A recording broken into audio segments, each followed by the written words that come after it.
Please welcome to the stage Tim Cockitt.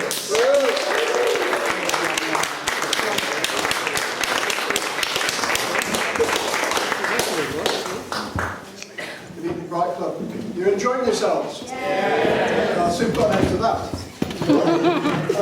Okay, I'm Tim. I'm a history nut. Now, I've been to see a doctor about this, and he says it's okay. The main symptoms are reading lots of books with very few pictures in, but really I'm not a danger to anyone. Well, not anyone much. There is a danger of boring you people into a complete stupor. I think we'll be okay. Now, the doctor I consulted is Dr. Spencer Jones. He's a military historian at Wolverhampton University, and when I checked with him, he wants to be sure that I bought his latest book on World War I. Tonight, our theme is apparently throne. So I thought I ought to talk a bit about the monarchy. For those that don't know me, I'm the proud father of two boys. One's named Guy, and the other one's named Oliver. So you can have a little think as to where you think I stand on the monarchy. You're right. If there's any monarchists in tonight, I'm in trouble. Okay. What next?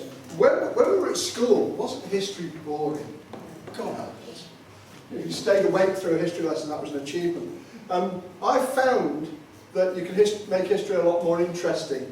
Like, for example, you pick out some villains, and you can make something of those. You can put the hiss back into history. So we can have a little practice here. So someone who visited Manchester, go to the 1930s, the leader of the British fascist movement, Oswald Mosley. Right, you can do some hissing later as well, as long as you don't hiss my heroes, you don't have to guess. Right, so what are you going to get now? You're going to get Mr. Tim's attempt at rattling through 1,500 years of English history and culture. Good luck, try and stay awake if you can. What's English culture? What are the English people? We're a bit mixed, really, aren't we? What's English culture all about? Well, fish and chips. Yeah, well, the Belgians claim they invented chips. And, what's the other one? Tea, yes, tea. Grows in India. But that's stuff from Yorkshire that I get in the supermarket, that's okay. Right. So we're going to look at this, and Manchester in particular. There we go, Manchester Histories. There we go. I stole this T-shirt. Salford. Could Manchester actually be a place where we've been a rabid hotbed of republicanism? Well, just listen up. You can start off with the Romans, really. The Romans turned up and they displaced the ancient Britons, who were Celts, so they didn't really integrate. And then we get the Angles and the Saxons. Now, who were the Angles and the Saxons? They were basically murderous Germans. They came over, they didn't so much displace as murder. And then the Vikings turned up. So the Vikings, they're a murderous lot as well. But their thing was pillage, rape, loot, pillage, rape and burn. It's very important to get those in the right order, because if you burn early on, you kind of miss out on some of the other stuff.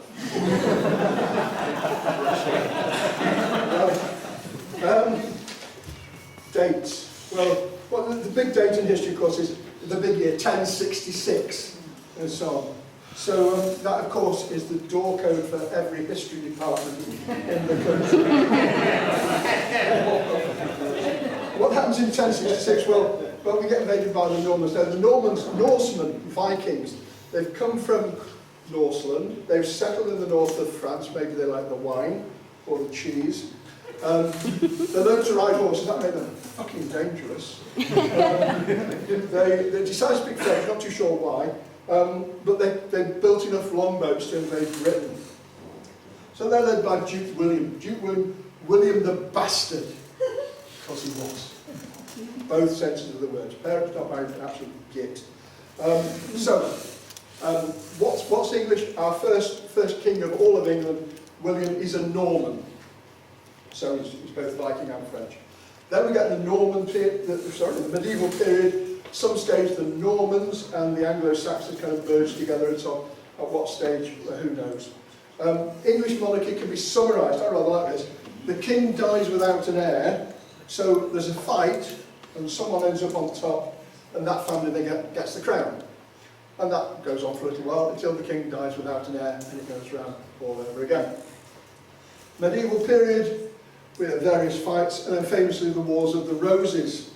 Richard III gets killed, and then they hide the body under a car park. He gets replaced by Henry VII, who was a Welshman. The Tudors, they're from Wales. Anglesey, in actual fact.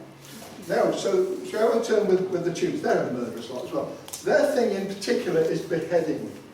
They'll behead anyone who's a bit inconvenient. So Henry VIII, he beheads various wives, 2 off. Mary and Elizabeth, they behead people who disagree with them. Now, we then run out of Tudors with Elizabeth I. She died without an heir. So they look around for another monarch, and they go to Scotland. They find James I. He was an odd fella, and terrified of witches. Not sure why. This gets us to the Stuart dynasty, so Scottish. Charles I. Hate the guy. What a dreadful king. Tried to run the country without parliament, and he caused the English Civil War. You've heard of that one. Now that starts in 1642, and various towns declare their allegiance. Manchester, forward-looking place, declares for parliament.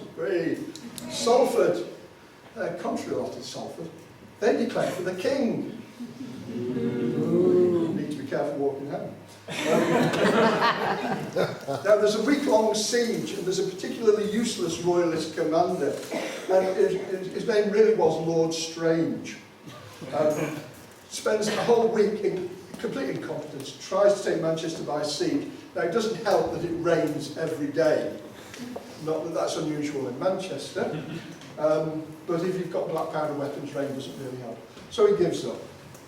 Now, as you'll know, Cromwell, Lord Protector. Did you know that we do have a statue of Cromwell? It turned up in 1875, and it was right next to the cathedral. Now, we invited Queen Victoria to come and open the town hall, but she didn't want to come, and maybe, possibly, because if she got off the train, first thing you see is the statue of Cromwell, a guy who cut the head off his monarch. So, you know, she was not amused, so she didn't come to Manchester. That statue, that got demoted. It was sent 7 miles away to Wythenshawe Park. Maybe that's the naughty step for statues that we don't like. So then we run out of Cromwell, so we have to go back to royalty. And the Stuarts come back. Charles II. Now, he was a merry fella. He was rather keen on Nell Gwyn and her oranges. I think that's possibly a euphemism. But at least he reopened the theatres and he brought back Christmas. It can't be all that bad. Then we run out of it. He produces several children, but none of them legitimate heirs. So we have to have his younger brother, James II. He was awful, absolutely useless. They have a word for him in Ireland, which is Seamus an Shaka, which translates as James the Shit. So he was useless, but worst of all, he was Roman Catholic. We didn't want Roman Catholic at all.